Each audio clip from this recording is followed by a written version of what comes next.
Welcome and thank you for joining me on this Halloween night with the wind whipping against the window. Let me tell you a tale, some of which is fact, some is not, but all of it is true. Yes, of course. Here I am, with a British accent for some reason, really bad one at that for the moment, but I wanted to get on here and bring you guys a very special review on this very, very special day. The end of spooky season itself has finally dawned upon us, and that means it is time to talk about the latest film from master director Guillermo del Toro, and that, of course, is his adaptation of Mary Shelley's Frankenstein, starring Oscar Isaac, Jacob Elordi, Mia Goth, and Christoph Waltz. And this follows Victor Frankenstein, the brilliant but egotistical scientist played by Oscar Isaac in this, as he sets out to create the one thing that man has never been able to do, and that is to create life from the dead, maybe at a higher cost than he had bargained for. We know the story. It's been told so many times throughout the history of movies, most notably, I would say, the James Whale Frankenstein films, Frankenstein and the Bride of Frankenstein from the 30s. And of course, Guillermo del Toro is known for making movies about monsters and misunderstood creatures. This has kind of been his MO since the beginning. And I think if there was going to be any director tailor-made to direct an adaptation of Frankenstein, it is Guillermo del Toro. At every step of the way in all his movies and his career, there's always some reference to Frankenstein. Like, I even remember in Hellboy 2, like, literally, Hellboy is watching The Bride of Frankenstein on television, so, you know, his love for monster movies is certainly not subtle, but especially not for Frankenstein. And he's been wanting to make this movie for over 30 years, and I was grateful enough to get a chance to see it at the Toronto Film Festival, and, you know, that festival really wore me out, so I honestly was falling asleep by the end of the story, as gripping as it was, and so I figured I'd get on here and review it after I give it another go. And I was thankful enough to get to see it twice in theaters. I saw it this past weekend, and my goodness, this is everything that you would want out of Guillermo del Toro's Frankenstein. I really feel like this is one of his most beautiful, evocative works of art, and really one that absolutely wears its heart on its sleeves at every step of the way. This is just a sumptuously made film. I mean, from Dan Lauston's cinematography to Alexandre Desplat's score, which is one of the best of the entire year. I think that this movie is incredible to look at and luxuriate in, and the production design is off the chain. I mean, don't be surprised if this wins the Oscar for Best Production Design, because the world that Del Toro creates with his team is just so tangible and so, well, I don't know if I want to say whimsical, because it is very period-oriented, but it does feel so magical in the way it is crafted from the ground up. These are some of the most extraordinary sets you're going to see. I know Wicked for Good is coming out later this year, but look, they already gave the first Wicked the Oscar, so I doubt that they're going to give another Oscar to The Land of Oz once again. I think this is a fully original world that Del Toro is able to play within and places characters. I mean, just Frankenstein's lab alone is absolutely insane, especially when it comes to a feat in craftsmanship. I mean, it is just off the charts, and so are the practical effects in here as well. You know, you definitely do get a sense of practicality that Del Toro loves. You know, his love for all these movies really shines through in every frame of this one, and his, you know, reverence to the source material. Now, I've never read Mary Shelley's Frankenstein in full, though I am very familiar with, you know, the story because of how it's been packaged out or all these years, you know, over 100+ years at this point. And so I am familiar with this, but it is apparently the most faithful version of the story. I hear the look of Jacob Elordi's monster is probably the most faithful to what Shelley had in mind for her look of the monster in her original novel. And so much to admire about this movie, but let's get into the acting as well, because Oscar Isaac, I think he's absolutely great here. He carries this very manic, over-the-top energy that I think is really perfectly suited for a character like Victor Frankenstein, especially the one that Del Toro is going after. And both of them have said this many times in interviews.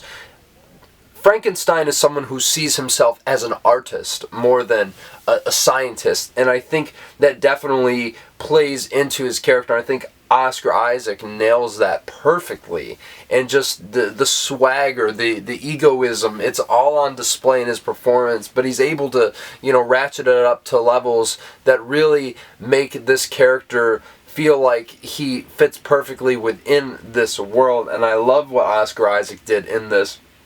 I also think Mia Goth is really great as Elizabeth here, the wife of his brother, and she really gets some great interplay with Oscar Isaac in this, as well as Jacob Elordi as the monster. And I think, surprisingly, she becomes the heart of the movie, at least, outside of the two main characters. She's kind of like the voice of reason within this storm that is happening throughout the narrative, and I really loved to see her not be crazy in a movie for once, and her presence was more than certainly welcome throughout the entire film. Now, of course, there's Christoph Waltz as well, a credible actor, gets to play a pivotal role in this movie, and people have said yes, he is used as a plot device. And that's pretty fair, but I think he's a very effective one at that. And I think they definitely take his character to some interesting places. I also like Felix Kramer as Frankenstein's younger brother, even though I think he gets a little underserved by the narrative. He doesn't really get a whole lot to do. He's just kind of standing there like, oh, I guess I'll help you. Oh, that's my wife. So, not the best character in the story by any stretch of the imagination, but I do like him in the movie.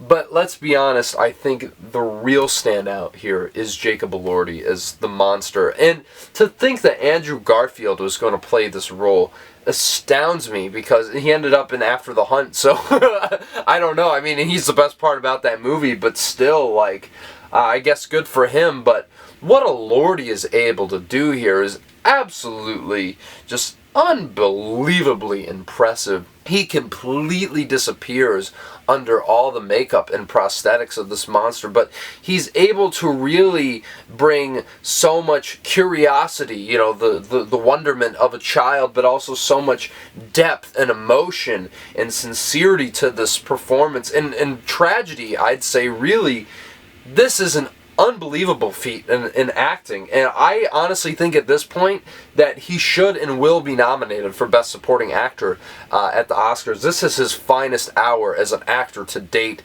I really love to see Elordi in a role like this, because I feel like he's been kind of catered towards, for his good looks, and the roles have kind of reflected that, but I feel like he always had that in him to kind of really push himself forward as an actor, and I'm glad he finally, broke out of the kissing booth stuff and Euphoria, and is able to give us a performance like this, because this is really some career best work here from Elordi, and I think everybody, even if you don't love the movie, you gotta give it to Elordi for absolutely bringing his everything to this role. And yeah, it is different from Boris Karloff, of course. I mean, anything would be, right? And that's not to take away, because I still feel like Boris Karloff is the definitive version of Frankenstein's monster.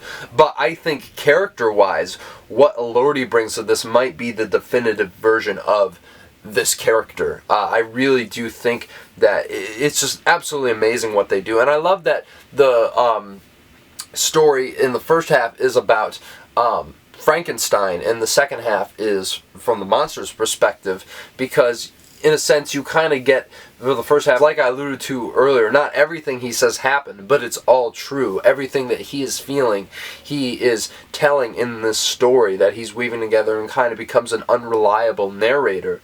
And then you get to see the other side of it, and it really fleshes it out in so many amazing ways. But as much as this is a story about Victor Frankenstein and him kind of reckoning with this, creature that he created, it is also a story about the failure of fathers and how that is passed down to the son in many cases here, especially because you get to see at the beginning of the story Victor's background, which I know a lot of people don't like, but honestly I don't mind. It's only like 15 minutes of the movie, and I don't really think it bogs it down, especially considering what Del Toro is going for thematically. I do love its inclusion in this movie, and it gives, I think, needed context to everything happening for the rest of the narrative. And I really just can't say enough good things about this movie. This is one of these films where I am captivated from every single moment, especially the editing, which I think is absolutely incredible here from scene to scene, especially in the first half of the movie. I think it slows down a bit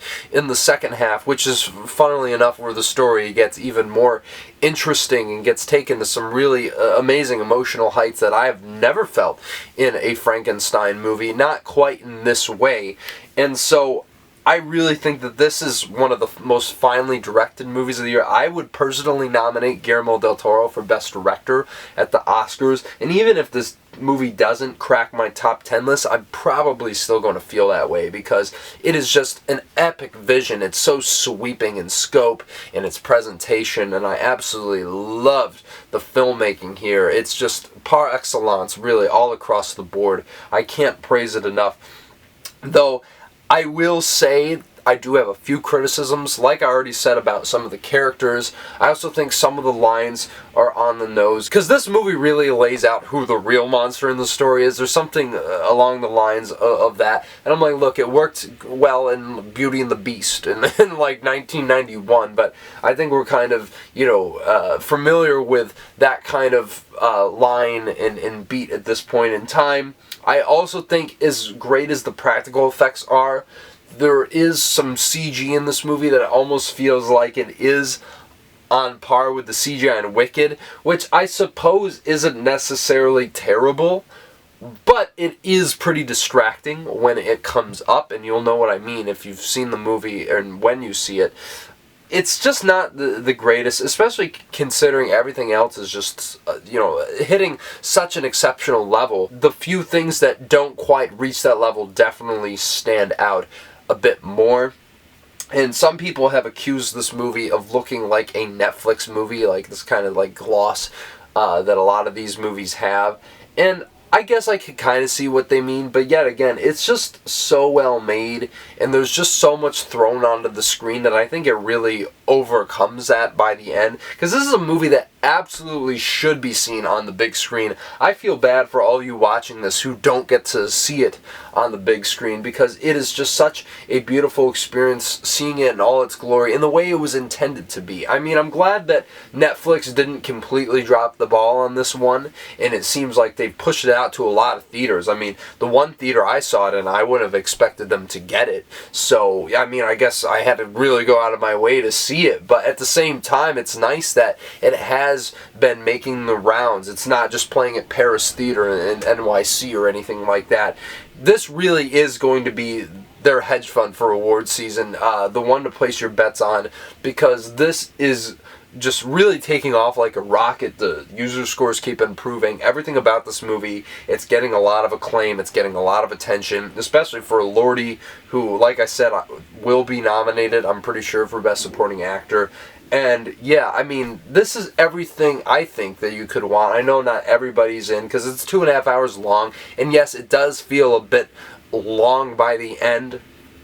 And so I think regardless of that, this still is one of my absolute favorite movies of the year, and it really brought me to some emotional places by the ending of this movie, which is absolutely incredibly moving and touching in ways that I just really could not have anticipated. And I really do think that his thematic approach to this material really sets it apart from all the other adaptations of Frankenstein. He's not trying to copy any of that. He's doing his own thing in the best way that Guillermo del Toro can. And honestly, this is probably my favorite Guillermo del Toro movie after The Shape of Water. Yes, so I really do think that this is one of his finest pieces of work. Even if everyone isn't going to agree with that, I definitely think that this is absolutely a must-see in his catalog of work, and definitely one you're going to want to check out either in theaters if there's one playing it near you, or when it hits Netflix next weekend. And I am going to give Guillermo del Toro's Frankenstein a very high 9 out of 10. Yet again, not everyone is going to agree that this is one of the best movies of the year, but there are many people who do, myself included. And yeah, I mean, if this doesn't make my top 10, I'm telling you, this year is amazing. It's just absolutely insane how many great movies we're getting, especially great horror movies, because this isn't necessarily, you know, the most horrifying movie you're going to see all year, but there's definitely really gruesome moments of violence that you will see pop out throughout the entire narrative, as you'd expect in a Guillermo del Toro film. But yeah, guys, please check this out. This comes with my highest recommendations, and I really would love to hear your guys' thoughts on this movie down in the comments below. Do you think it's one of Del Toro's best, or did you find it let you down a little bit? Would love to hear that, and so much more. And please smash the like button, subscribe to the channel if you want to see more reviews like this. I'm still going through some of the TIFF reviews.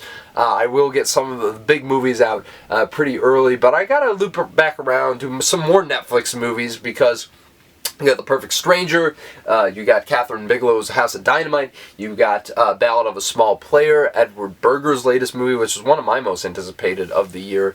And so I have to talk about all those still, so please stay tuned. Those are probably the next ones up. And of course, Begonia, another one of my most anticipated movies of the year from Yorgos Lanthimos. Going to be seeing that, so much more. Please bear with me. I'm trying to get it all out to you, and I assure you they will all be here within due time. So thank you again for tuning in.